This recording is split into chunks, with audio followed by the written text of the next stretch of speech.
Só quero bem dizer teu nome. Eu só quero te alegrar. Glória a Deus. Boa noite, meus queridos. Tudo bem com vocês? Glória a Deus. Abra sua Bíblia comigo na primeira carta de Paulo ao seu filho na fé, Timóteo. Glória a Deus. Chegamos no capítulo 5, irmãos, de Timóteo.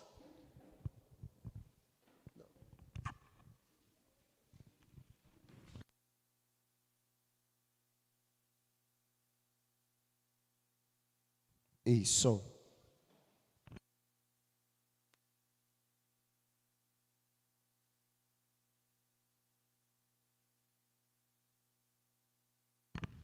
Isso. Agora melhorou. Glória a Jesus. Chegamos no capítulo 5 da carta de Paulo a Timóteo. E eu quero só frisar uma coisa com vocês aqui. Uma das coisas que eu tenho percebido, a Bíblia nos orienta a perseverar no ensino apostólico, amém? Perseverança. É necessário haver perseverança da nossa parte para aprendermos a palavra de Deus. É as instruções que o apóstolo, o autor de Atos, Lucas, fala, que a gente precisa perseverar no ensino apostólico. E eu percebo assim, que chega num determinado momento da vida, ministerial ou até de ensino, irmãos, que parece que dá aquele enjoo da palavra, né? Você assim, meu Deus, de novo, um culto sistemático da palavra, meu Deus. Mas, irmãos, enquanto meditava hoje, o Senhor trouxe essa realidade no meu coração para falar aos queridos. Nós vamos crescer na medida que nós nos esmeramos no estudo sistemático da palavra de Deus.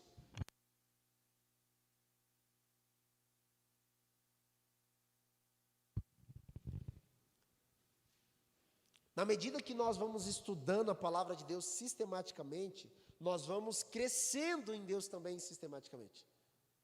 A maioria das pessoas não consegue compreender as Escrituras porque elas vivem de versículos isolados. Então deixa eu te dar uma dica aqui muito preciosa para você levar para o resto da sua vida. Pega um capítulo da Bíblia ou um livro da Bíblia e vai estudá-lo.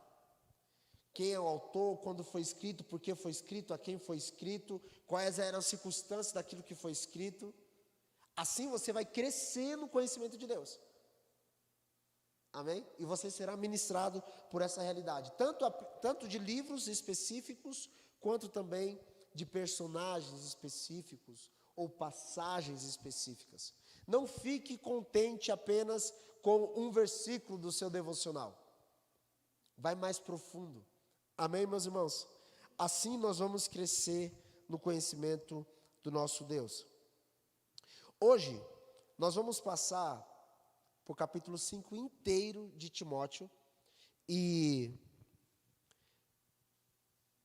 eu não vou ler Timóteo inteiro, eu vou indo construindo com vocês a mensagem, amém?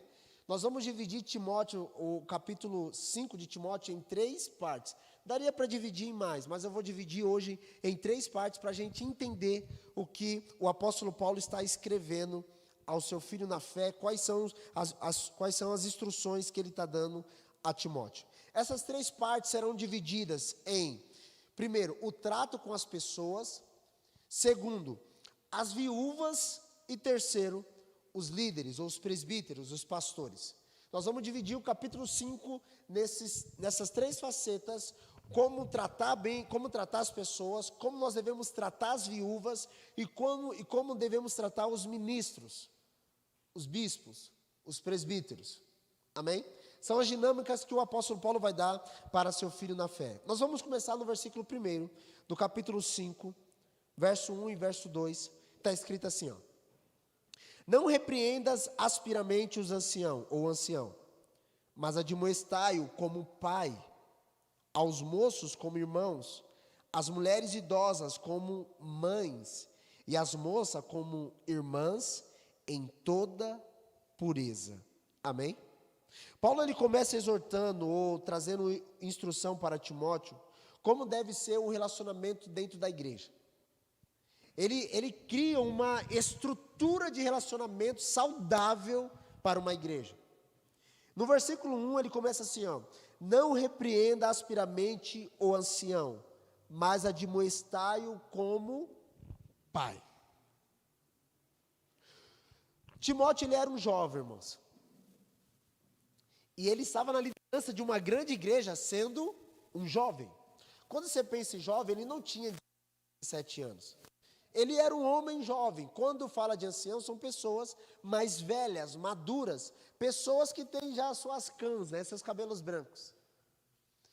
E ele liderava essa igreja. Paulo o envia para Éfeso para organizar, doutrinar a igreja na qual o apóstolo Paulo passou mais tempo.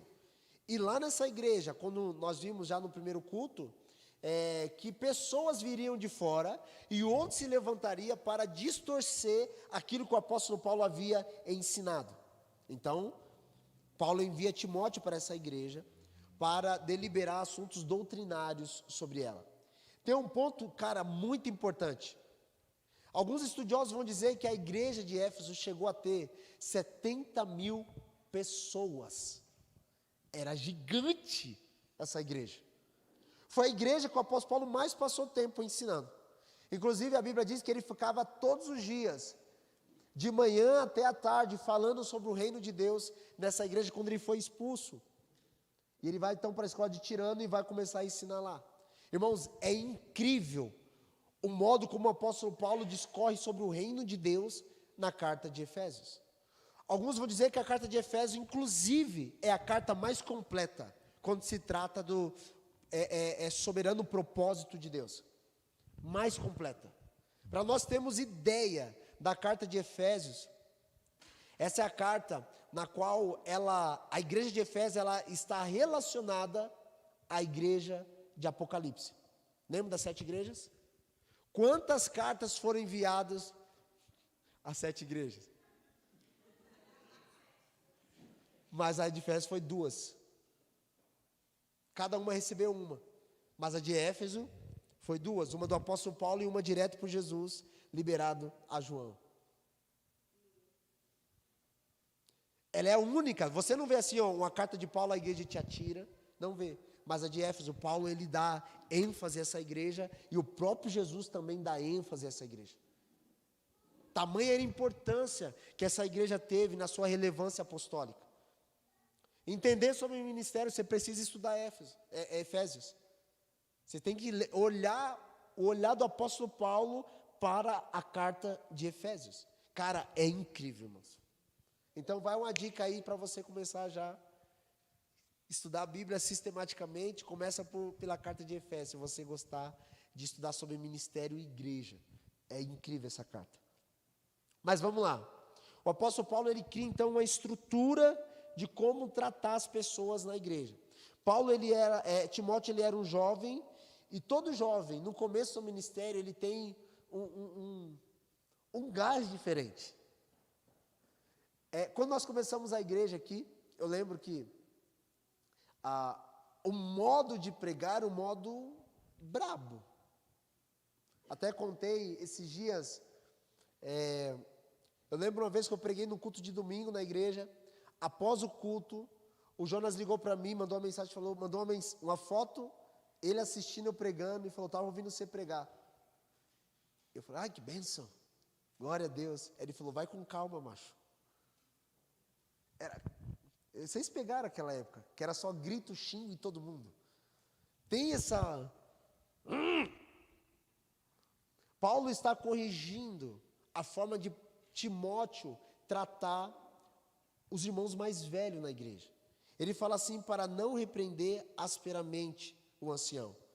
Mas ele não fala para passar a mão no ancião. Ele fala assim, mas admoesta. Ou seja, exorta. Mas tem uma maneira de fazer isso. Ele não deveria ser áspero. Timóteo foi impulsionado a tratar o mais velho como pai. Como você trata seu pai? É essa maneira que você tem que tratar as pessoas mais velhas. Amém? Ah, eu deito e rolo em cima do meu pai, eu xingo ele. Você nem crente é, precisa se converter. Tem que honrar os pais. E os mais velhos na igreja precisam ser honrados também. Então, Paulo vai falar para Timóteo, exortam, admoestam essas pessoas. Irmãos, na maioria das vezes, nós erramos não no que falamos, mas como falamos. Faz sentido? Às vezes nós estamos falando a coisa certa, a coisa assim, ó, poderosa, a verdade, mas a maneira que expomos ela é uma maneira errada. E aquilo que seria, então, o instrumento para a cura e libertação de muita gente, normalmente a maneira que nós vamos expor, as pessoas acabam, então, se retraindo, fechando o coração, e a verdade de Deus não penetra o coração dela. E a culpa não é da mensagem, é do mensageiro. Então o Senhor está tratando conosco uma maneira de tratar as pessoas. Ele fala, cara, trata as pessoas como se fosse o seu pai. Os mais velhos precisam ser tratados como pais. Precisam de respeito e honra na igreja. Eu decidi em Jesus, pedindo sabedoria para Deus, falei, Deus, eu não quero errar.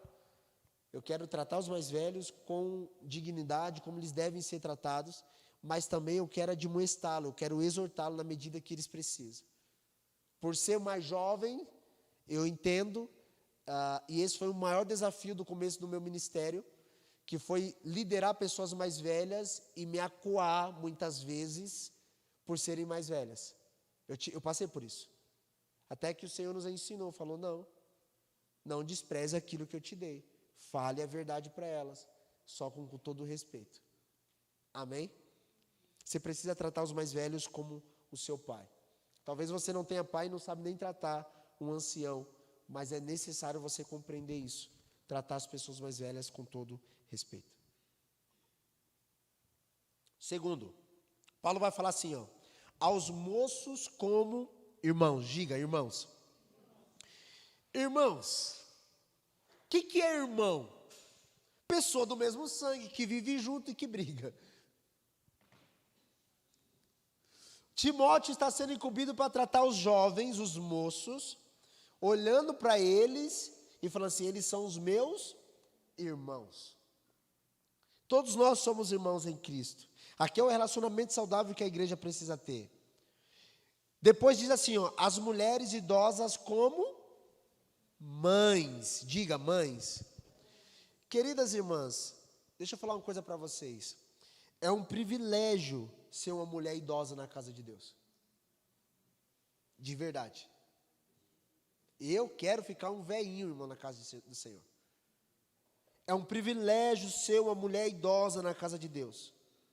É como se essas mulheres mais velhas fossem mãe de todo mundo. É o que Paulo deixa para Timóteo. Trata ela como mães, ou seja, veja todas as mulheres mais velhas como mães. E automaticamente as mulheres mais velhas precisam se ver como mães para uma geração mais nova.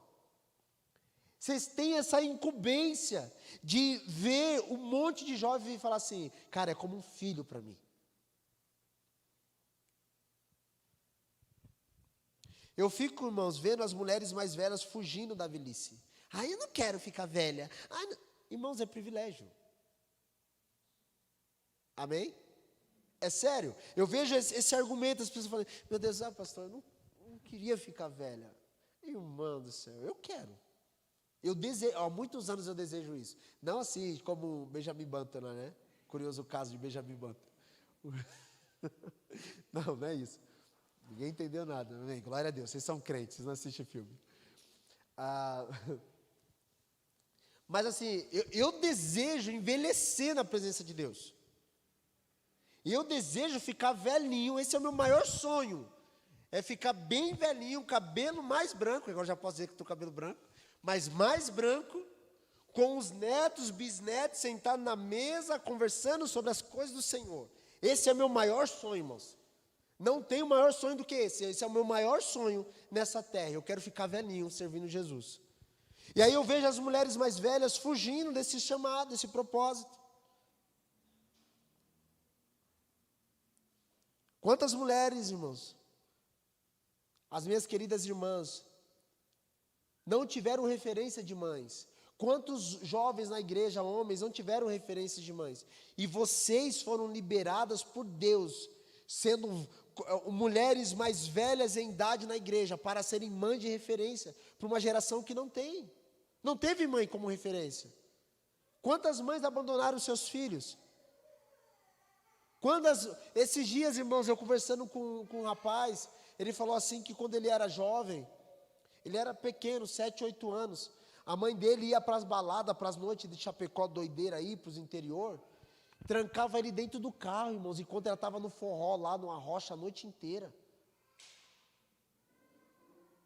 Ele falou, pastor, a minha infância inteira, eu cresci, todas as noites, minha avó falava assim, eu não vou ficar com o seu filho, você colocou o filho no mundo, tu cria. E ela pegava o filho, levava para as baladas, deixava ele no carro, enquanto passava a noite. Ele passou a infância inteira, final de semana, dormindo dentro de carro, porque a mãe estava na gandaia. Quantas mulheres não foram referência para os seus filhos? Quantas e quantas, em todos os aspectos. E Deus levanta mulheres na igreja para serem mães de uma galera. Isso é privilégio, amém, irmãos? Então não fuja do propósito que você tem de se tornar uma referência para uma geração mais jovem. Eu sei que nós temos a maioria da galera que é jovem, mas Deus está trazendo e posicionando mulheres mais velhas do que nós, para nós olharmos para ela e falar, cara, essa mulher é uma referência. E as mais novas, precisam olhar para as mais velhas, como foi orado ontem aqui, e aprender com elas. Aprender como ser boas mães, aprender como amar os seus maridos, aprender a ser mulheres piedosas. Talvez você, mulher jovem, está sofrendo porque você não pede conselho. Está passando as tretas que está passando, porque nunca foi ser discipulada por alguém que já teve experiência na vida. A Bíblia nos ensina e nos instrui essa realidade. O meu desejo é que as mulheres jovens hoje se tornem mulheres velhas como referência. Vocês jovens hoje, envelheça na presença de Deus e se tornem mães de uma geração. Essa é a estrutura da igreja que o apóstolo Paulo vai falar para Timóteo. E por fim, ele diz assim, e as moças, Timóteo, vocês devem tratar como irmãs. E ele dá um acréscimo, com toda pureza. Jovem pastor, ele foi levantado, e por ser pastor e um trato com muitas mulheres, muitas irmãs, Paulo dá uma ênfase na vida de Timóteo, diz assim, Timóteo, não esqueça da pureza. Irmãs, eu vou falar uma referência que eu tenho. Eu tenho 6 irmãs de sangue, 6. Até brinquei ontem, foi dia do irmão, né? Foi ontem? Foi ontem, né? Falei, se colocasse no Instagram, não caberia na foto, assim, tinha que fazer carrossel. Tanto irmão que eu tenho. São um total de 10 irmãos. 6 mulheres e 5 homens minha mãe teve. Então, 4 homens de irmãos, 6 mulheres eu tenho de irmãs. Irmãos, elas são as minhas e eu consigo olhar para ela e não pensar nada impuro, porque são as minhas irmãs. Esse é o trato que os jovens, os homens precisam olhar para as irmãs. Olhar para uma irmã na igreja e com toda pureza olhar para ela. Não com malícia. Não com malícia. Deus precisa santificar os seus olhos, se você tem malícia no seu olhar. Precisa olhar para as irmãs com toda pureza. Esse é o adendo que o apóstolo Paulo fala para Timóteo. Timóteo, trata as irmãs, trata as moças como irmãs, mas um detalhe, seja puro com elas. Teu olhar tem que ser um olhar de pureza. Quantos escândalos, irmãos, existe? Imoralidade, homens carnicentos, urubus, querendo, irmãos, fazer coisas terríveis. Mulheres, isso também serve para as mulheres, olhar para os jovens, os moços, com toda pureza, que o Senhor precisa nos batizar com batismo de pureza. Nós precisamos santificar os nossos olhos, e se você peca com ele, a Bíblia fala assim, arranca-o, e lance fora. É melhor você entrar no reino de Deus sem um olho, do que ser lançado no inferno com todo o seu corpo perfeito. É óbvio que não é para arrancar os nossos olhos, arrancar o olho. Está falando da gravidade do pecado. E tudo começa pelo olhar. Se você deseja, é porque um dia você viu. Isso é sobre tudo. Então, eu oro para que o Senhor santifique o teu olhar e que você tenha prudência no que você vê, no que você enxerga. Tudo que você deseja, é porque um dia você viu. Se você não viu, você não tem como gerar desejo. Nós somos atraídos e engoldados pelas nossas próprias concupiscências. Cuidado, meus irmãos. Cuidado. Cuidado com o que você vê, cuidado com o que você está enxergando. O conselho, a diretriz do apóstolo Paulo para Timóteo é: Timóteo, seja puro, com toda a pureza. Trate as moças como as suas, de fato, irmãs. Pureza. Amém, meus irmãos? Note, você conseguiu ver a estrutura que Paulo ele delibera sobre a igreja? Ele fala pai, irmãos, pai, mães, irmãos e irmãs. O que isso significa? Significa o que, irmãos? Família.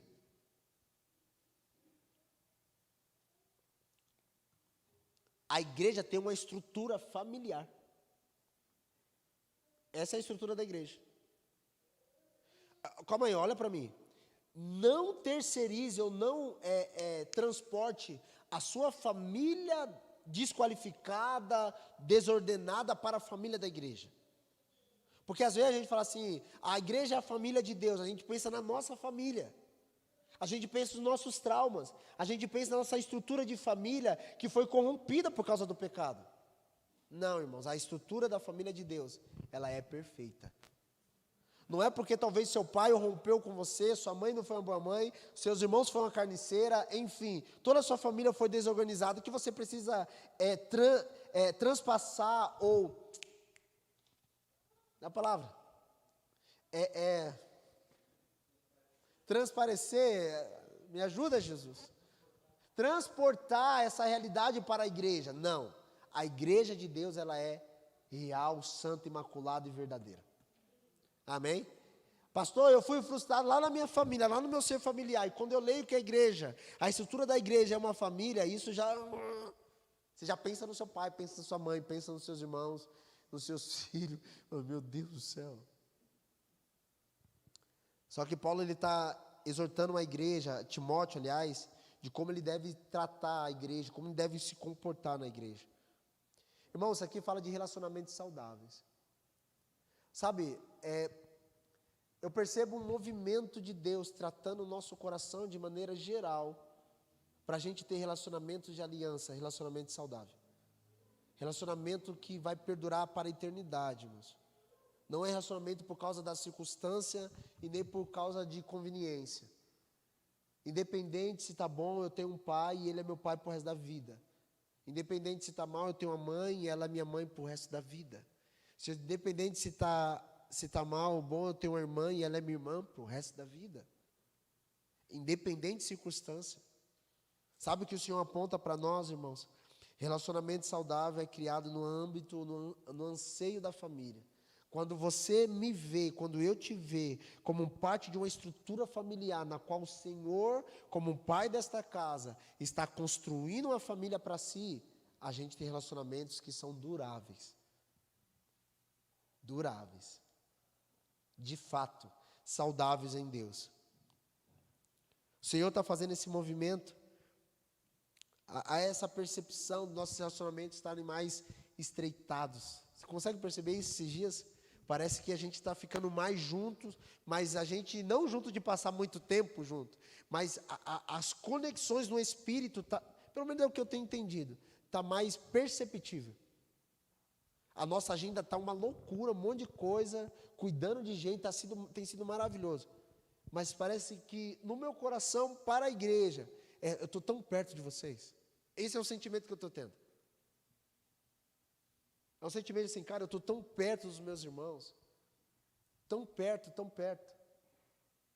Porque é no Espírito, eu entendo que é um movimento de Deus sobre nós. A estrutura da igreja é uma estrutura saudável de família pura.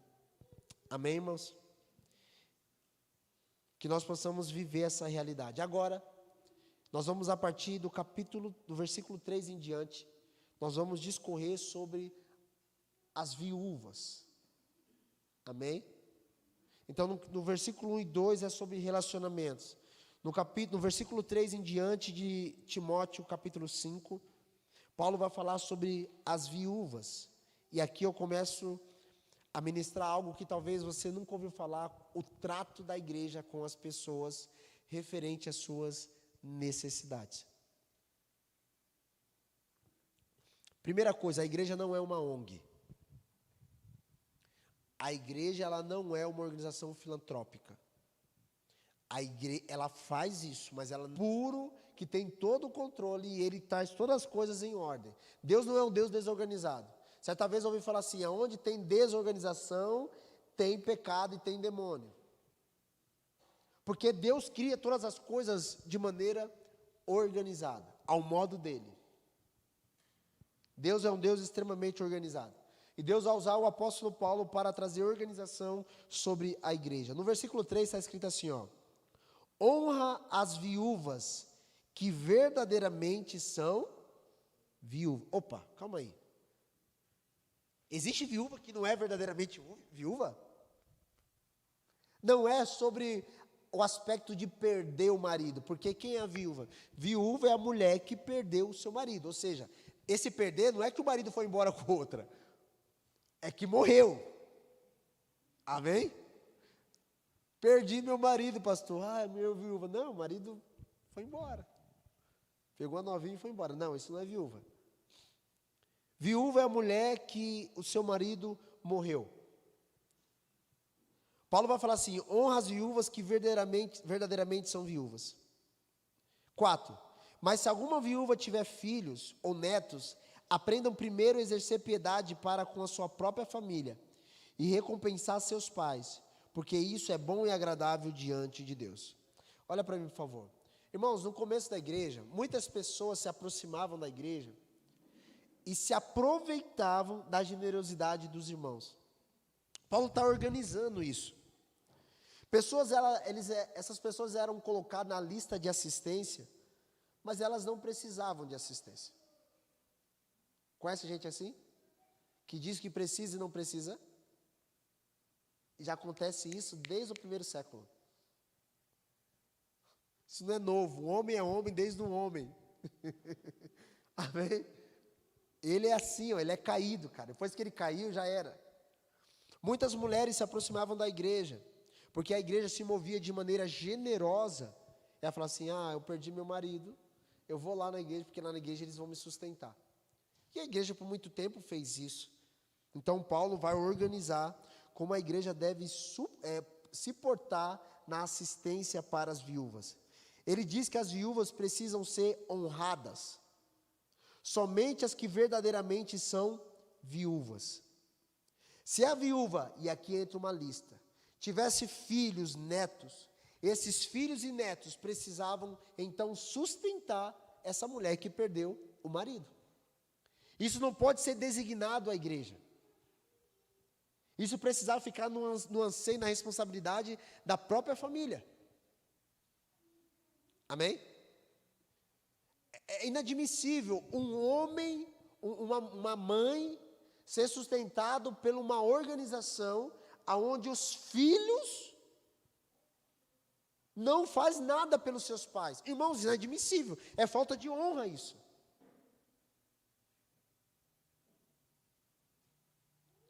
Seria uma vergonha para o filho ver a mãe e o pai indo lá no CRAS pegar a cesta básica e o filho comer sushi todo final de semana. Isso é uma desonra, é uma vergonha para um filho cristão. Uma vergonha, irmãos. Paulo está alinhando a igreja. Diz assim, se tem filhos, se tem netos, esses têm que cuidar da sua mãe, que perdeu o marido.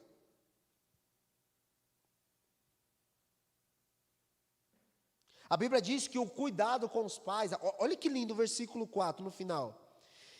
E a recompensar seus pais, porque isto é bom e agradável diante de... Sabe, irmão, quando você olha para o seu pai, para a sua mãe, e você ajuda eles, A Bíblia diz que você está agradando a Deus. Pastor, eu quero deixar queimar a noite toda para agradar a Deus. Vai ajudar seu pai. Quer agradar a Deus? Vai ajudar sua mãe. Quer agradar a Deus? Ao invés de sua mãe ficar pedindo ajuda para um, para outro, eu vejo assim, lá no Facebook tem muito disso. Mulheres idosas pedindo ajuda. Eu sei que nem todas são verdades. Mas eu vejo muitas mulheres idosas pedindo ajuda, né? Posso ajudar, estou passando necessidade. Mandar um negócio assim, ó. Cadê o filho dessa mulher? Quantos boca aberta, homens, jovens, gasta dinheiro com carro, com rolê, e os pais passando treta em casa, se matando para pagar aluguel, se matando para colocar comida dentro de casa, mas os filhos, não, eu vou curtir minha vida. Você está pecando, você está errando, você está desagradando a Deus. A Bíblia diz, quando você ajuda seus pais, honra seus pais, recompensa seus pais, você está fazendo algo agradável diante de Deus. Amém, meus irmãos? Pastor, isso é evangelho? É evangelho. As pessoas querem uma palavra de revelação. A revelação é, irmão, pega um pouco do seu salário e abençoa a sua família. Abençoa seu pai e sua mãe que não tem mais condições, que te criou, que te sustentou. Vai fazer isso. Vai fazer isso em nome de Jesus. Você está fazendo algo agradável diante de Deus. Se nós praticarmos esse princípio, as nossas famílias, os nossos pais, eles serão respaldados lá na velhice. Talvez você não tenha pai velho hoje, ele se sustente, tudo bem, ok. Mas, tem esse princípio já dentro do seu coração, para você cuidar dos seus pais, de sua mãe, enquanto eles não puderem mais se cuidarem. Não jogue ele lá no asilo, irmãos. Meu coração quebra com isso.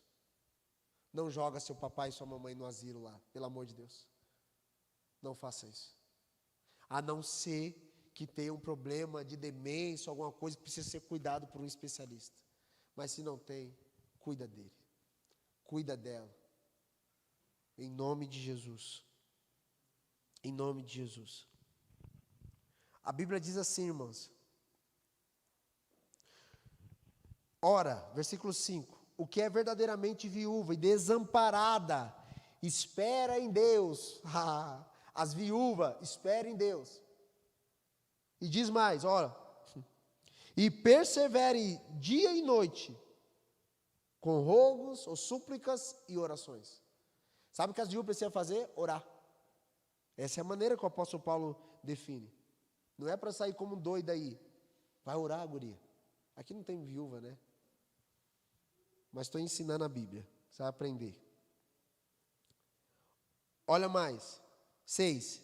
Mas a que vive em deleites, vivendo está morta. Opa, então tem mulher que perdeu o marido e agora quer soltar as frangas por aí? Tem. Tem mulher que não via a hora, veja desse traste morrer.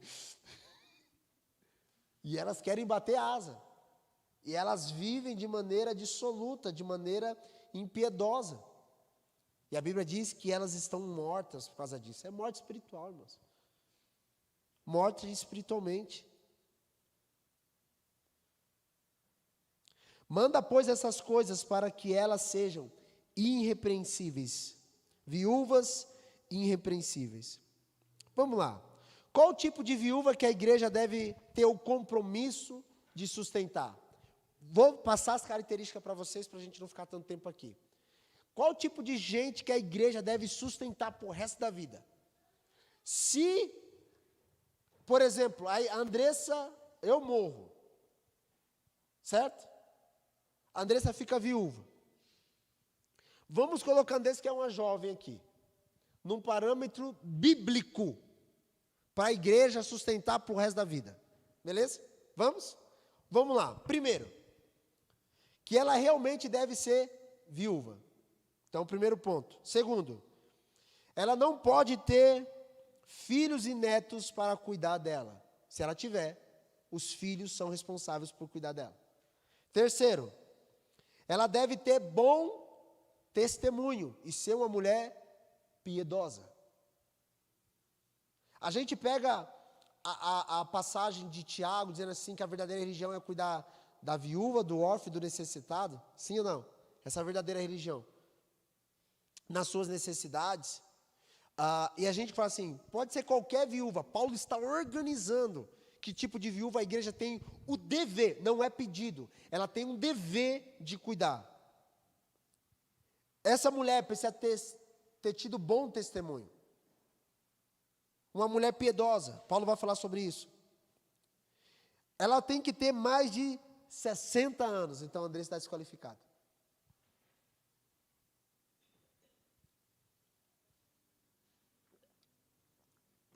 Vamos ler o texto? Olha só. Cadê? 9. Nunca seja inscrita viúva com menos de 60 anos. Nunca. E só que tem sido mulher de um só marido. Ou seja, bom testemunho. Casou e permaneceu casado.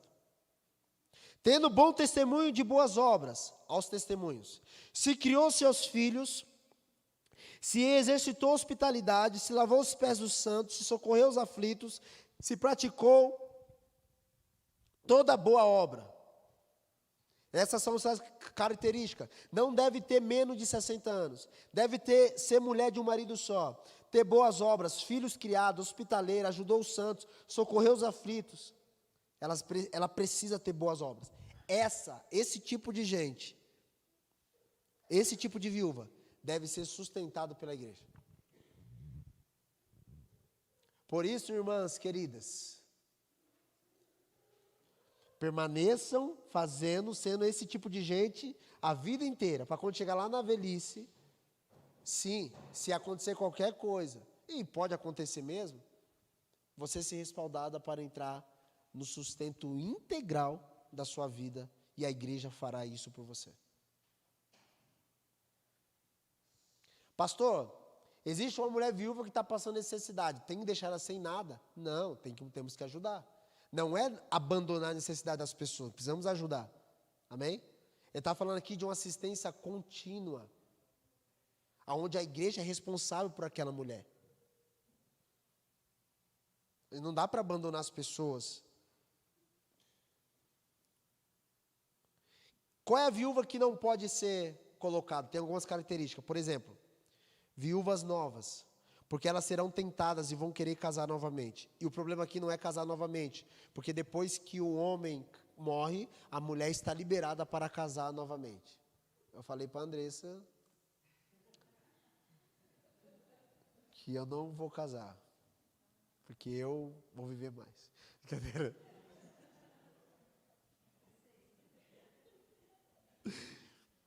Essas conversas rolam na casa de vocês também? Já, cara, direto rola. E agora os filhos se intrometem, né? Não vai casar não, pai. E não sei o que é. Mas vamos lá, ela não deve ser nova, ao contrário, né? Se ela é nova, ela precisa inclusive casar de novo. É a ordenança que o apóstolo Paulo dá. Olha o versículo 13. Final do versículo... Versículo 14. Quero, pois, que as que são moças se casem, gerem filhos, governem a casa, e não dê ocasião ao adversário para maldizer. Então, as viúvas novas, moças, elas precisam casar novamente. Precisam colocar, falar assim, cara, eu vou voltar para um relacionamento. Porque elas serão tentadas, irmãos. O corpo, ele vai gritar, em todos os aspectos, seja ele sexual, a nossa fisiologia, ela não anula com o casamento, nem com a morte do marido. Amém? Então, para não ser dado ao diabo, ser encontrada de maneira reprovável, o apóstolo fala assim, casa, tenha filhos. Tem um filme, até aconselho vocês a assistirem, do Jeremy Camp. Jeremy Camp, que chama? Camp. Sabe o nome do filme, amor? Tá lá no YouTube, Jeremy Camp. É um jovem cristão, ele casou. A mulher dele, logo depois que ele casou, a mulher dele morreu. Acho que de câncer, né? E ele casou de novo. E o filme vai realmente tratar. Irmãos, é uma história linda, assim. Ele é um ministro de louvor, Jeremy Camp. Ele casou de novo. E tudo bem. Não tem problema nenhum. Teve filhos, ministério, tudo bem. E pode ser também ao contrário. Se ele tivesse morrido, a mulher estaria habilitada para casar. Amém? A Andressa não vai encontrar um homem como eu, mas tudo bem, né?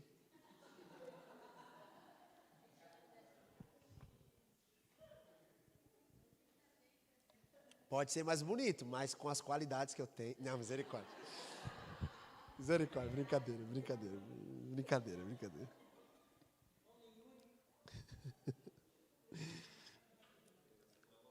Deus seja louvado, né? O único, né? Glória a Deus. Vamos lá, irmãos, ó. Outro motivo que as mulheres não podem, né? Quando as mulheres são viúvas. A Bíblia diz assim, ó. Elas ficam ociosas quando fica sendo sustentada pela igreja. Olha o versículo 13. Além disso, aprendam também a andar ociosas, de casa em casa. E não só ociosas, mas também tagarelas, curiosas, falando o que não convém. Eu escrevi exatamente aqui, ó, fofoqueiras, curiosas. Ô, tu viu lá a roupa da irmã? Ai, eu tenho mais o que fazer, guria. Meu Deus. Tem mulher que não é, o marido nem morreu, já é assim, imagina se morresse. Misericórdia, já tem tempo para ficar assim. Mas vamos lá. Elas ficam ociosas de casa em casa. Irmã, aqui é para as irmãs mesmo. Vai na casa das outras pessoas, das outras irmãs, seja bênção lá. Amém? Amém. Pare de ficar fofoqueando. Em nome de Jesus. Curiosa. Ô, tu viu lá? Aconteceu com o irmão? Lá da igreja? O irmão da igreja fulana lá? Oh, calma, macho. Pare de ficar fofoqueando. É terrível, irmão. As mesas ficam ruins assim. Não é saudável. Ociosidade. Vai trabalhar, vai arrumar alguma coisa para fazer. Vai costurar, crochê, sei lá. Limpar, acorda às 5 horas da manhã e vai limpar a calçada de casa. Vai fazer alguma coisa. Mas vai orar, é melhor, né? Persevere em oração. A Bíblia diz que elas devem casar. E eu acho linda a dinâmica que o apóstolo Paulo dá. Ela fala assim, ó, deve casar, ter filhos e governar a casa. Lembra lá de 1 Timóteo 3, que fala que o homem tem que governar a casa, primeiro a casa para depois governar a igreja, ser referência na igreja? Mas quando chega aqui, ele vai falar assim que as mulheres também exercem governo. Oxe, 2 pessoas governando no mesmo local? Como assim? A mulher deve governar a casa. Esse governo, irmãos, é debaixo de autoridade. Quem cuida da casa é a mulher. A mulher sabe, edifica seu... Entendeu?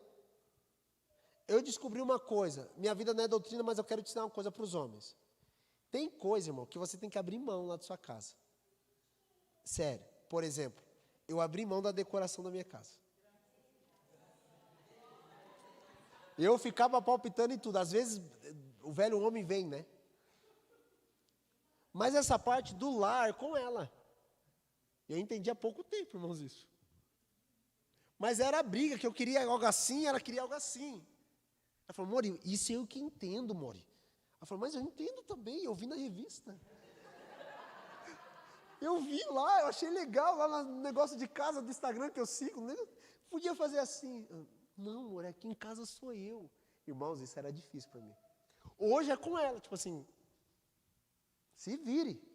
Irmãos, é para você ficar leve, de verdade. Porque quando acontecer qualquer problema, você pode falar assim, ó, não foi eu mesmo. É com ela. É sério. Essa parte do governo da casa, dos filhos, essa parte de deliberar, a mulher tem uma influência muito grande. E às vezes nós homens queremos ser ditadores, de impor, colocar coisas. Não, mas a Bíblia diz que eu sou cabeça. E não sei o quê. Você é um cabeção, tu não é um cabeça. Se houver respeito nisso, vocês vão fluir. Vão fluir, vai dar certo, em nome de Jesus. Amém, irmãos? E a Bíblia diz mais, ó. Se algum crente tiver viúva na família, nem deve levar para a igreja. Ele mesmo deve socorrer. Ele mesmo deve socorrer. Para não sobrecarregar a igreja. E para que a igreja possa sustentar, de fato, versículo 16, aqueles que de fato, as mulheres que de fato precisam. Então, quando você pensa em sustento, você pensa em recurso. A igreja não tem recurso ilimitado. Os recursos de uma comunidade, de uma igreja, eles são limitados. Agora, imagine se fôssemos ajudar todo mundo. Não teria recurso para todo mundo. Faz sentido? Então, você precisa direcionar para as pessoas que de fato precisam. E os recursos precisam ser direcionados. Por isso que a Bíblia diz assim, ó, honra as viúvas. É um lugar que elas precisam ser honradas. Se tem necessidade, precisa ser suprida. E a igreja é instrumento para isso. A igreja foi levantada por Deus para suprir as necessidades das viúvas. Não deixar elas passarem necessidades. A gente não tem vivido isso, mas na época da Segunda Guerra Mundial, muitos cristãos foram servir. E muitas mulheres de Deus ficaram viúvas. Muitas, irmãos. Muitas. Às vezes com filhos pequenos. O marido foi servir e, cara, morreu na guerra. A gente não tem vivido isso, graças a Deus. Mas a igreja, ela precisa ter sustento suficiente para sustentar essas viúvas. E não era 2, 3, 4 viúvas, era centenas de mulheres viúvas. E a igreja bíblica estava aplicando esses princípios. O que os irmãos precisam entender com isso? Se houver, a própria comunidade vai entender, aquela irmã de fato é viúva, ela precisa de cuidado. Ela entra nas características, nas qualificações da própria igreja. Eu não estou falando, irmãos, para a gente levantar a oferta para a irmã. Eu estou falando dela entrar como despesa fixa da própria comunidade. Quanto essa irmã precisa para sobreviver? Ela vai ser uma bênção e a igreja vai sustentar a vida dela. Isso é Bíblia.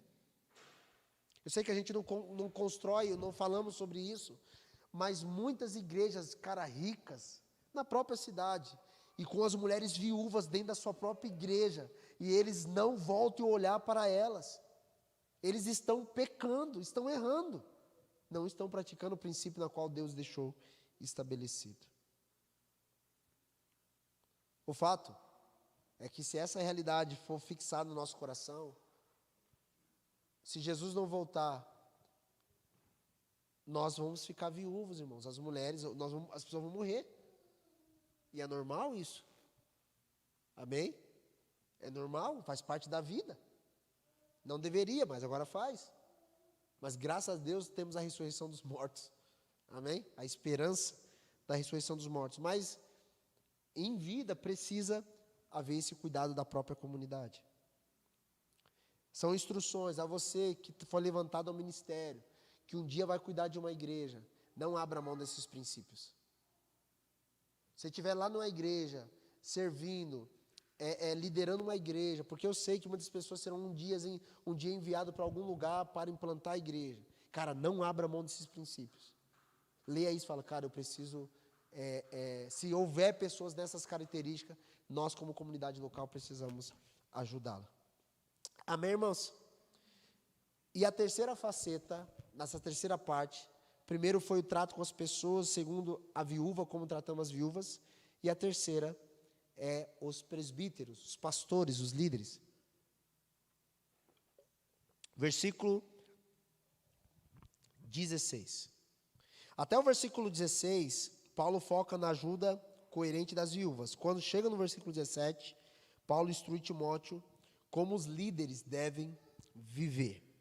Vamos ler o versículo 17. Diz assim: os presbíteros que governem bem sejam estimados por dignos de duplicada honra, principalmente os que trabalham na palavra e na doutrina.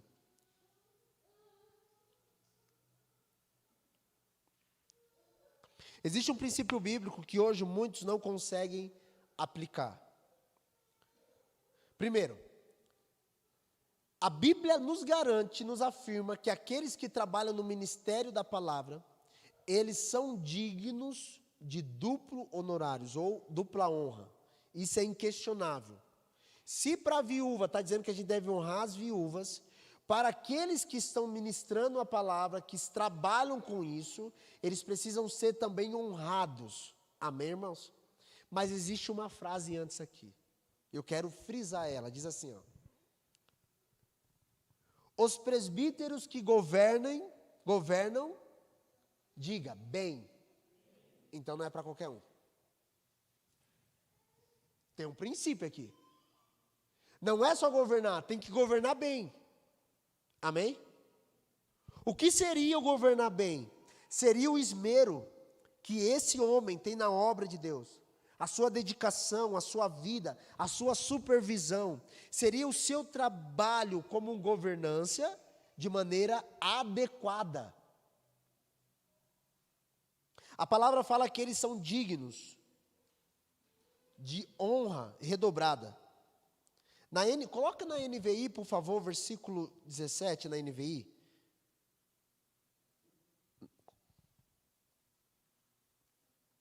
Digno, na NVI, de dupla honra. Está escrito o que aqui? Especialmente aqueles cujo trabalho é a pregação e o ensino. Vamos lá. Eu sei que aqui não, né? Mas eu vou ensinar. Eu sei que muitos irmãos não têm o ministério pastoral como trabalho, mas dá trampo, macho. Alguns têm o ministério pastoral, o esmero da palavra, o ensino da escritura, como se fosse, é facinho, é só ler a Bíblia e chegar lá e falar algumas coisas. Dá trabalho, mano. Lembro de uma historinha que era contada, que uma pessoa passava na frente da casa de um pastor, o pastor estava na área lendo a Bíblia. E aí perguntaram para ele assim, ei pastor, está descansando? Ele, não, estou trabalhando. Aí passou de novo, e aí pastor, está descansando? Ele falou, não, estou trabalhando, e estava lá nas escrituras. Aí um dia um cara passou e viu o pastor na casa dele cortando a grama. Ele falou, pastor, está trabalhando? Ele falou, não, agora eu estou descansando. Porque o trabalho do presbítero, do líder, que foi chamado para essa realidade, é o esmero da palavra, irmãos, da doutrinação. E isso exige. Irmãos, e como exige? Como exige? A Bíblia diz que esses que trabalham, não é os vagabundeando. Pessoas ficam vagabundeando. Não, pastor, eu fui chamado para a palavra. Eu quero viver um dia da obra de Deus. Mas eu não leio a Bíblia. Não se esmera no ensino. Não estuda, não medita. Irmão, não é trabalho. Trabalho é empenho, amém? Trabalho é labuta, é você suar ali, ó. Você não entendeu o texto e falar, meu Deus, eu não entendi. E você pesquisa, e você compra livro, e você investe, você vai na internet, você ouve outros homens de Deus. Isso é trabalho. É muito trabalho. É prazeroso? É, mas é trabalho. A Bíblia diz que eles são dignos. Existem outras pessoas dignas de trabalhar e de receber na igreja. Mas a Bíblia diz assim que aqueles que trabalham no ensino da palavra, na ministração da palavra, eles são duplamente dignos. Ou seja, aqui abre para nós possibilidade de ter pessoas na igreja que recebem sim salários, tem possibilidade, que não trabalha diretamente ao ministério da palavra. Por exemplo, nós não temos aqui, mas seria pecado o Ismael receber aqui para tocar? Pecado? Não. Não seria pecado. Se ele se dedica a isso, inteiramente a essa realidade, não seria pecado. Nós não temos isso, amém? Aqui, na verdade, toda vez que eles sobem, eles precisam ofertar. Brincadeira, não faz o corte não, zoeira. Mas não seria pecado. Mas isso abre o entendimento que poderia sim. Mas aqueles que trabalham no ministério da palavra, irmãos, o diabo é tão sujo que coloca na mente das pessoas assim, ó. Então, para receber mais, eu tenho que pregar? Ah, então eu vou pregar. Diabo do inferno, né? Meu Deus do céu. O coração já está desviado. Olha o que diz o versículo 18. Porque a Escritura diz: não ligarás a boca do boi que debulha, e digno é o obreiro do seu salário. O que o apóstolo Paulo está dizendo? Ele está citando Deuteronômio 25:4 na lei. Enquanto o boi trabalhava, ele não podia, a galera, tampar a boca dele. Então ele está fazendo toda a colheita, trabalhando. Imagina, né? Que dó. Trabalhando, o cara não pode nem comer o que está no chão. Não, deixa ele comer. Ou seja, deixa ele se alimentar enquanto ele trabalha. Essa é a figura do ministério. Enquanto trabalha, vou falar de novo, enquanto trabalha, se sustenta. Parou de trabalhar, não tem sustento. Porque a Bíblia diz assim, ó, digno é o trabalhador do seu... Ponto, irmãos. Jesus disse isso em Mateus capítulo 10, quando enviou os discípulos. Digno é o trabalhador do seu salário. Lucas 10, 7 está escrito assim, ó. Permaneça naquela casa e come e beba, que é o envio dos discípulos. O que lhe dere, pois quem trabalha merece seu salário. Agora deixa eu falar uma coisa para você. Pastor líder não vive de dízimo. Pastor líder vive de salário. Não vive de dízimo. Pastor, eu vou dar o meu dízimo para ti. Não. Pastor líder vive de salário. Eu estou ensinando isso. Nós não temos isso, irmãos, ainda. Amém? Nós não temos salário aqui estipulado, não tem nada disso. Abrindo para você, não tem nada disso ainda. Mas nós não podemos viver do dízimo. Eu vejo pessoas falando assim, ó, a igreja lá recebe 100 mil de dízimo. Aí o pastor tira 25 mil para ele. E na medida que o dízimo vai crescendo, ele vai tirando mais. É errado, o pastor não vive de dízimo. O pastor vive do salário, algo específico. Que precisa ser acordado e falar, isso aqui é o salário daquele que ministra, do pastor, por exemplo. Do líder X. É isso. A igreja arrecadou R$1 milhão. Ah, isso, e ponto. Não é porque a igreja arrecadou R$1 milhão que o pastor tem que tirar 100 mil para ele. O dízimo para o pastor da igreja. Não, está errado, não é bíblico. Não é neotestamentário, não é Novo Testamento. Não se aplica isso. A Bíblia diz assim, digno é o trabalhador do seu salário. E está falando do ministério da palavra. O pastor não vive de dízimo, ele vive de salário.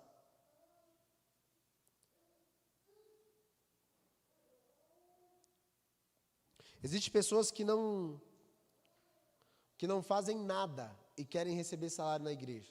Não é o nosso caso. Porque se você pedir, a gente não tem para te dar. Mas, quantos testemunhos eu já ouvi? Eu estava no discipulado esses dias com um casal de pessoas mais velhas que eu. E eles eram contadores em uma igreja, em outra cidade. E aí, eles contaram um testemunho assim, testemunho, né? Falou que o cara recebia 3 salários mínimos para tocar a cada 15 dias, no domingo, 2 músicas na igreja e não fazia nada durante a semana. Não discipulava, nem limpava a igreja, nada. Nada, mas estava lá para receber 3 salários mínimos. E, inclusive, isso foi motivo dessa pessoa se fechar. Porque na própria comunidade, uma irmã ia fazer cirurgia e a igreja recusou abençoar a irmã para a cirurgia. E esse irmão falou assim, mas meu Deus, o fulano lá recebe tantos mil e dá o dinheiro para o irmão, o cara não faz nada, ele é jovem, manda ele trabalhar. Irmãos, acontece isso muitas vezes. Quem trabalha é digno de salário, quem não trabalha não é. Isso é tudo. O seu patrão te pagaria se você não trabalhasse?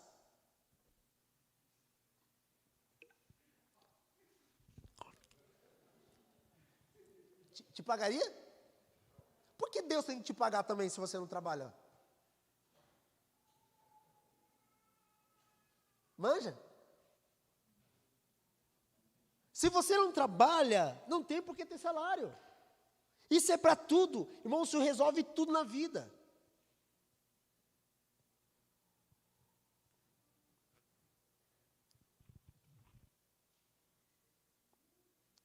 Comunidades inteiras estão sendo destruídas por causa dos escândalos financeiros. Não há transparência, não há verdade. Há uma... Como é o nome daquele negócio lá, aquela coisa do governo, coloca das famílias? Não, Não, é um... Como é lá? Não é isso não. É outro. Que eu vou colocando família dentro da empresa para trabalhar? Não.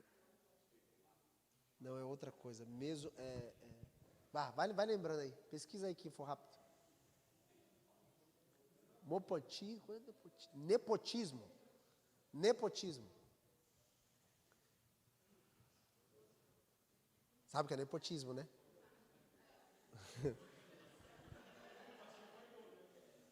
Irmãos.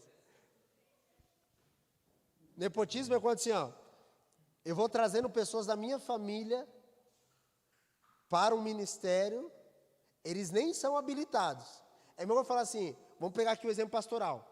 O Benjamin não é pastor, fala, vamos ungir o Benjamin pastor. O Benjamin está com seus 18, 19 anos, fala, vai ser pastor. Aí, para quê? Para a igreja sustentar o Benjamin. Nepotismo, está errado. Aí vai trazendo, né? Irmãos, a igreja não é isso. O pastor não é dono da igreja para trazer as pessoas para trabalhar para ele. Isso não pode acontecer. Amém, irmãos? Eu já estou ensinando porque um dia vai acontecer que nós teremos aqui pessoas habilitadas para isso e nós vamos seguir o padrão bíblico. Amém? Hoje não é isso, mas eu quero ensinar porque é sistemático, a gente precisa entender essa parte. Nós não podemos... A igreja, não, meus filhos não têm como herança a igreja. Meu pai fundou a igreja, a herança para mim. Mas acontece isso em vários lugares. Aí o cara lá nem é pastor, mas porque o pai dele é pastor, ele vai assumir a igreja como pastor, a igreja vai afundar porque ele não é pastor.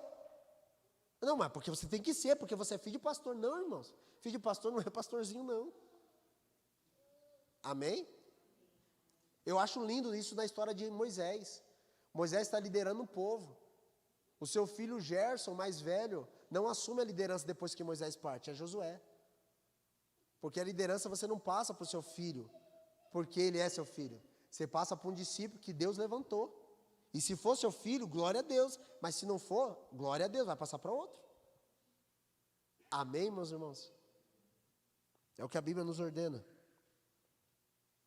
Agora vamos para outro ponto.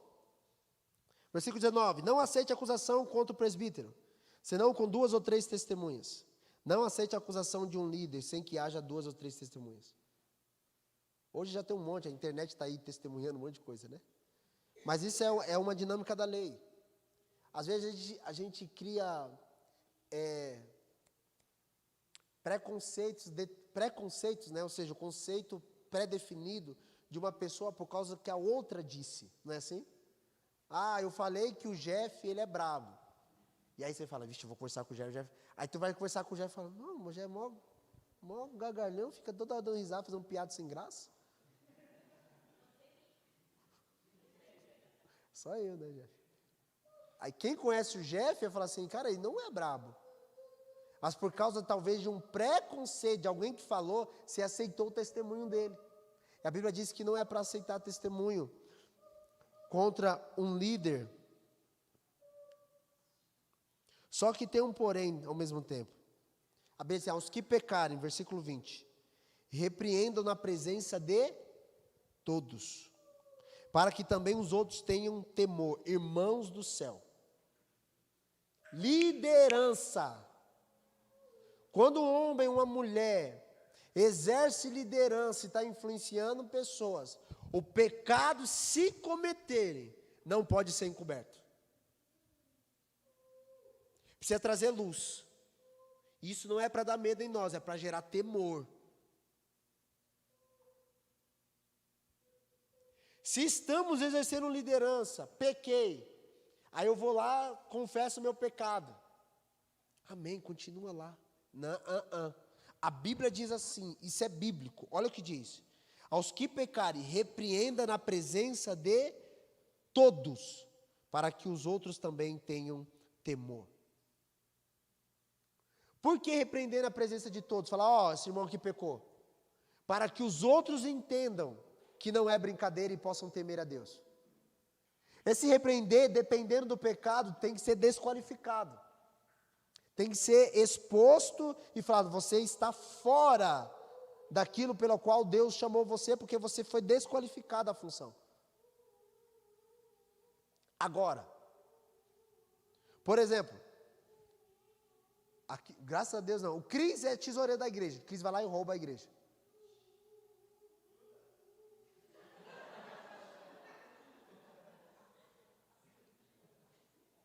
Sentimos falta lá, roubou 20 pila. O que é 20 pila, irmãos? É pouquinho, pastor. Está errado, repreenderei privado e falar, vou ter que te expor. Está arrependido? Está disposto a passar essa vergonha? O porquê tu fez isso? Irmãos, aqui Cristo cometeu um pecado. É o que a Bíblia ensina. Só que tem pessoas transando, adulterando, mentindo, mandando matar pessoas. A liderança sai e fala, não, mas fica em paz. Esses dias, irmãos, eu ouvi essa cena assim, ouvi. Um rapaz adulterou, a mulher não o perdoou, separou, glória a Deus, separou. O pastor desse cara falou assim, casa de novo, casa rápido com a novinha aí. Casa rápido, porque eu quero que você volte a pregar.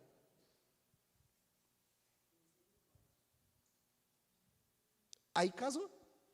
Com um pastor desse, é tudo que alguém quer, né? Irmão do céu, não é assim. E aí está ela pregando, fazendo seus cultos e cheios.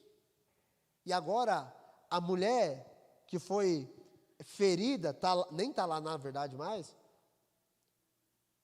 agora tem uma novinha do lado do pastor. Irmãos, isso é inadmissível quando se trata de igreja. Inadmissível. Pode falar o que for, é antibíblico. Não serve. Perdeu o padrão dos fiéis. Acabou. Desce do púlpito, vai sentar e vai ouvir. Irmãos, assim, eu não vou citar nome, mas esses dias eu estava conversando com o Deus e falei, cadê o fulano de tal que eu gosto de ouvir as músicas dele? Mas não sei. Aí, vamos stalkear o homem, né? Instagram, não tem mais. Esposa não tem mais. Falei, deu bucha. Aí depois chegou pra gente, mano, tá fora? Um cara talentoso. Talentoso. As músicas, eu coloco as músicas dele para orar, irmãos. Muito talentoso. A notícia que vem até nós é, hoje lá na igreja ele fica tirando os arranjos, as flores dentro da igreja para tomar sol. É a única coisa que ele faz na igreja. Está desqualificado de subir no púlpito e ministrar. E ponto final. E glória a Deus que alguém fez ele fazer isso. A família dele está lá, ele continua casado, mas para essa realidade o ministério já não serve mais. Credo, pastor, você é bíblico. Ou a gente vai continuar suportando pecados e pecados. Você quer que seu filho viva assim? Eu não quero que meus filhos vivam assim. Para isso tem que alinhar o nosso coração, irmãos. Deus está alinhando essa geração. Muito tempo foi suportado muita coisa, mas a espada do Senhor está vindo sobre nós, irmãos. Ela está alinhando e nos ferindo para que a gente seja alinhados. Então vai aqui um alerta, não pequem, senão você vai ser desqualificado daquilo que Deus tem para você. E o problema não é de Deus. Não peque, pelo amor de Deus, não peque. Fique com a palavra. Sejam puros. Em nome de Jesus. Em nome de Jesus. Olha só. Repreenda na presença de todos. Olha o versículo 21. Conjuro-te diante de Deus e do Senhor Jesus Cristo e dos anjos eleitos que, sem prevenção, guardaste essas coisas, nada fazendo por parcialidade. Versículo 22. A ninguém ponhas precipitadamente as mãos, nem participe dos pecados alheios, conserva-te a ti mesmo puro. Paulo está tratando sobre liderança, tratando sobre presbítero, fala assim, ó, talvez, eu estava lendo alguns comentários, talvez, porque o que o Paulo está trazendo isso, não precipite Timóteo a colocar as mãos sobre as pessoas, porque talvez Timóteo se precipitou. E ele levantou líderes, e esses líderes pecaram, e teve que ser corrigido. Então Paulo está dizendo assim, Timóteo, não se precipite colocar as mãos sobre as pessoas. Lembra que ele falou que deve ser aprovado antes, lá no capítulo 3? Às vezes, irmãos, pela ânsia, já aconteceu isso conosco. No começo da igreja aqui, as pessoas, a pessoa chegava, tu toca? Sobe lá. Era necessidade.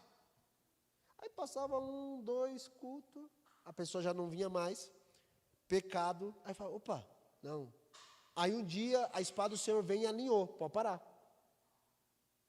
Ficamos aqui com carrom, violão, não tem problema, mas não é mais de qualquer jeito. Não é mais de qualquer jeito. Às vezes por ânsia, por necessidade, e aquela coisa, a gente, vamos fazer, mas não tem fruto, irmãos. Então Paulo está dizendo assim para Timóteo, Timóteo, aguarde, não se precipite. Trata a galera, veja quem realmente vai fazer o que deve ser feito. Aqueles que forem aperfeiçoados, então você sim coloque as mãos sobre ele, porque o ato de colocar a mão é você participar da vida da pessoa. E você participa de tudo, tanto dos benefícios da obra de Deus que essa pessoa vai realizar, quanto do pecado que também ela pode cometer. Por isso que o Senhor, irmãos, está nos preparando para levantar homens ao ministério. Mas você precisa ser aprovado, irmãos. Para ser aprovado, você precisa ser provado. Eu lembro de uma frase do meu pastor, ele falou assim, certa vez, eu não envio quem eu não conheço.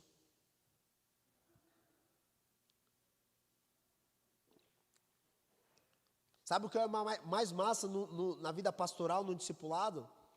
É quando os irmãos que foram vocacionados por Deus, chamados por Deus para o ministério, eles são sinceros.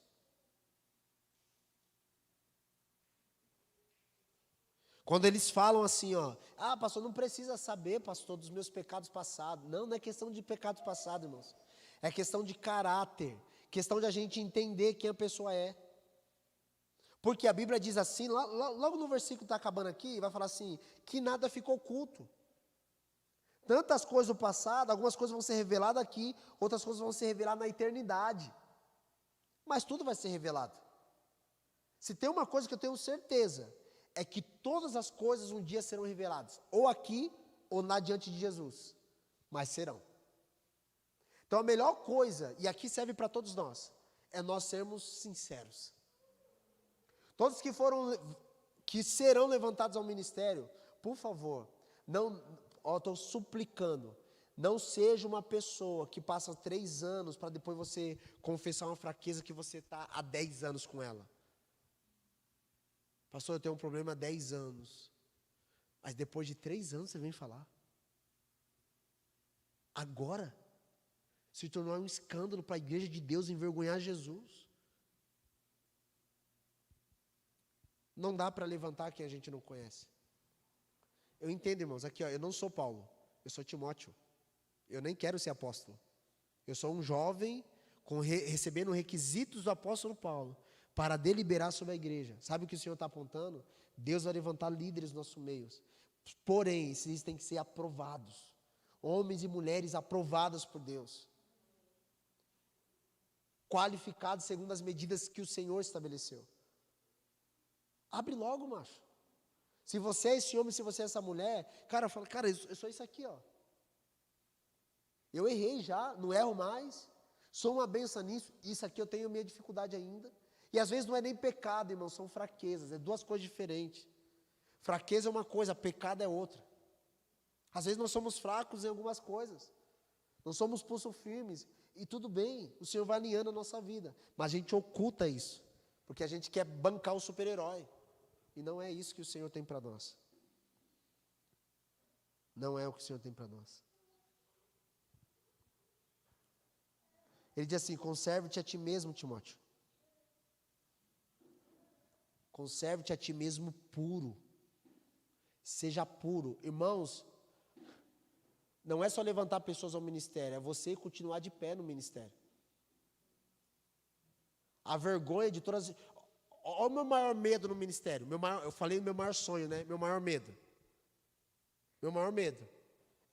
Eu sempre falo isso. É o Benjamin, por ser homem eu falo Benjamin, mas pode ser qualquer um dos meus filhos. Ele se levantar daqui, ele está com 12, daqui, sei lá, 10 anos, e ele falar assim, ó, tudo que o meu pai falou é uma mentira. Assim, ó, não serve para nada. Desqualificou o meu ministério. Esse é o meu maior medo. Para isso, eu preciso viver na verdade. Me manter puro ainda. Continuar na pureza. Isso serve para todos vocês. Vocês terão filhos. Vocês não podem, a família de vocês, desqualificar o ministério de vocês. O Senhor está alinhando nosso coração, irmãos. Alinhando da parte de Deus isso.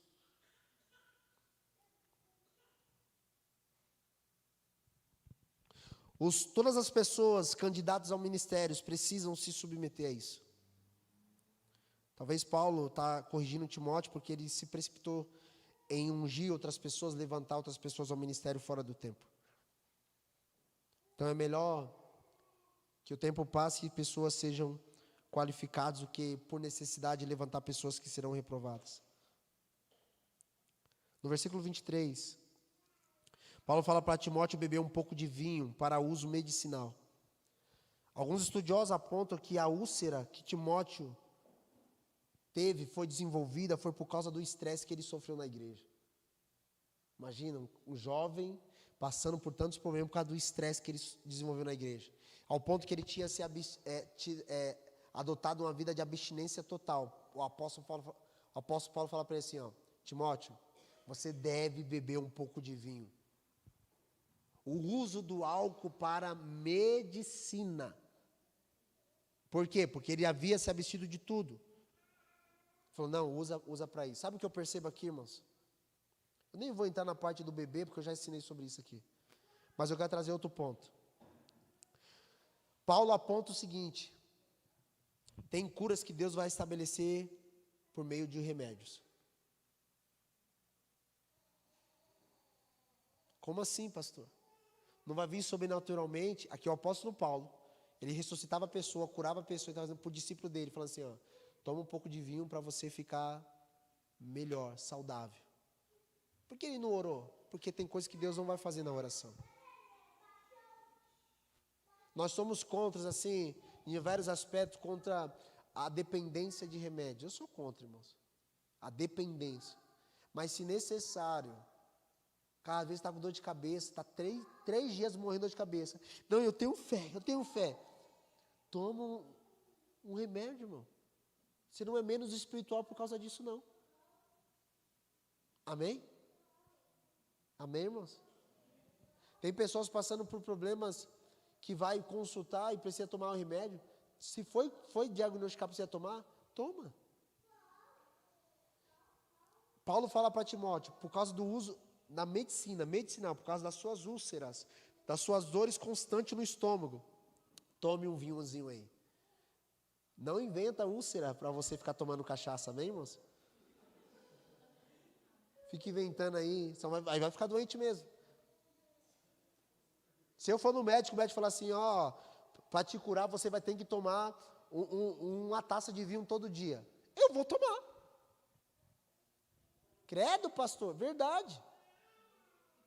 Agora isso, eu não vou me automedicar. Amém, irmãos? Tem pessoas falando assim, ó, não, a cannabis relaxa. Tira o estresse. Eu fui no médico e ele falou que estou estressado. Demônio. Não, a cannabis ajuda o Alzheimer. É verdade. Mas tu tá com Alzheimer? Tu tá? Não, então tu não precisa fumar um canabinhos, irmãos. Amém? Porque tem pessoas distorcendo, porque é o coração caído. Isso é terrível. Isso é terrível.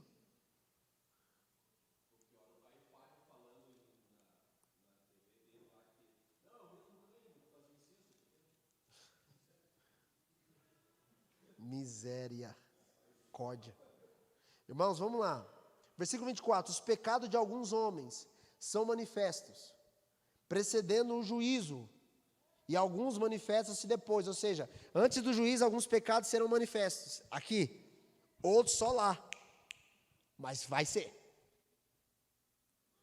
Se não houver arrependimento genuíno, confissão, cara, agora sim assim, ó, pecou. Cara, Jesus te perdoou, você se arrependeu. De fato, a Bíblia diz assim que ele não cobre os nossos pecados, ele remove os nossos pecados. O sangue de Jesus remove todos os nossos pecados. Pronto, somos limpos. Não é esses pecados que Jesus vai colocar na nossa cara no dia do juízo. Não é isso não, irmãos. É os pecados que a gente levou para a eternidade, que a gente não confessa. É esse tipo de pecado que a gente está encobrindo. Mas também fala das obras, versículo 25. Assim mesmo também as boas obras são manifestas. As que são de outra maneira não podem ocultar-se. Ou seja, as duas realidades acontecem. Quando as obras são manifestas, obras boas, bênção. Cara, Deus publica você, Deus te usa, alguém te honra. Glória a Deus por isso, não tem problema. Ao contrário também. Algumas só serão realizadas, manifestas lá. Outras começarão também aqui. Eu creio o seguinte.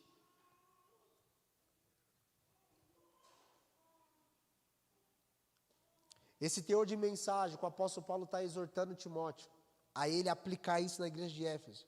É porque Éfeso precisava experimentar algo da parte de Deus. E nenhuma mensagem vem à toa sobre a igreja. O Senhor traz alinhamento sobre nós. A palavra de Deus ela é maior do que nós, amém, irmãos? Nós somos falhos, nós erramos. Nós erramos. Nós não somos perfeitos, ninguém é. Eu quero deixar isso claro. Só que quando a palavra de Deus vem sobre nós, ela vem nos alinhar. E quando a gente fala que nós somos falhos, não é álibi para a gente viver falhando. Não é álibi para a gente viver pecando. É algo para a gente olhar assim e falar assim, cara, Jesus falou isso em Mateus capítulo 5, versículo 48. Sede, pois, perfeitos como perfeito é o vosso Pai que estás no céu. Esse é o lugar que nós devemos ir, um nível de perfeição como Deus é. Conseguiremos o corpo corrupto? Não. Mas um dia esse corpo corrupto vai se revestir de incorruptibilidade. E aí nós o veremos face a face e seremos como Ele é. É o que a Bíblia diz. Enquanto isso, lutamos em santidade para preservar aquilo que temos recebido e não perder nada. Amém? Se coloque de pé, eu quero orar com você.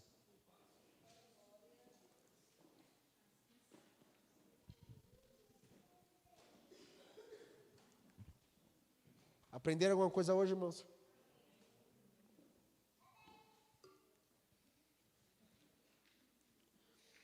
Esse ano o Senhor está apontando o aperfeiçoamento de muitos irmãos na casa, para a obra do ministério.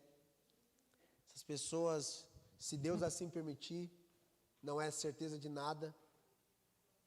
Irmãos estão sendo tratados para a publicação ministerial. E eu estou dizendo isso porque eu não farei isso sozinho se a igreja não aprovar. Ministério é isso. Deus levanta, mas os homens respaldam aquilo que Deus levantar também. Amém? Porque precisa de autoridade. E eu fico feliz, irmãos, que essa galera tem se submetido ao Senhor. Glória a Deus por isso. Vai ser lido. Amém? Quero orar por vocês.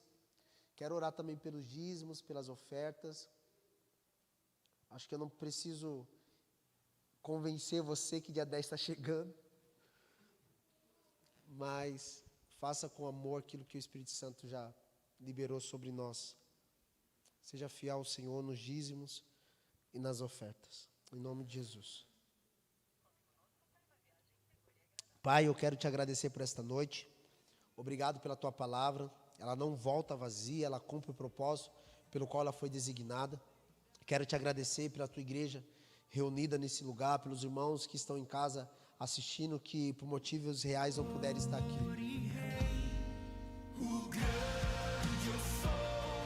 Pode baixar, Pai, eu quero orar por esses meus irmãos, que essas verdades da Tua palavra sejam liberadas no nosso coração, fixadas tremendamente no nosso coração. Possamos, Senhor Deus, olhar para as Escrituras e, de fato, nos aprofundar, nos dedicar aos ensinos apostólicos, Senhor. Pai, em nome de Jesus, eu oro por esta igreja. Guarda ela, guarda o coração de cada irmão, essa família espiritual, a estrutura familiar que o Senhor liberou sobre essa comunidade, sobre a Tua igreja de forma geral, mas especificamente sobre a Redime de Chapecó. Nos mantenha puros e limpos na Tua presença, Senhor. Em nome de Jesus, a minha oração é para que o Senhor seja exaltado também por meio do nosso corpo, que o Senhor seja glorificado na nossa vida, no dia a dia.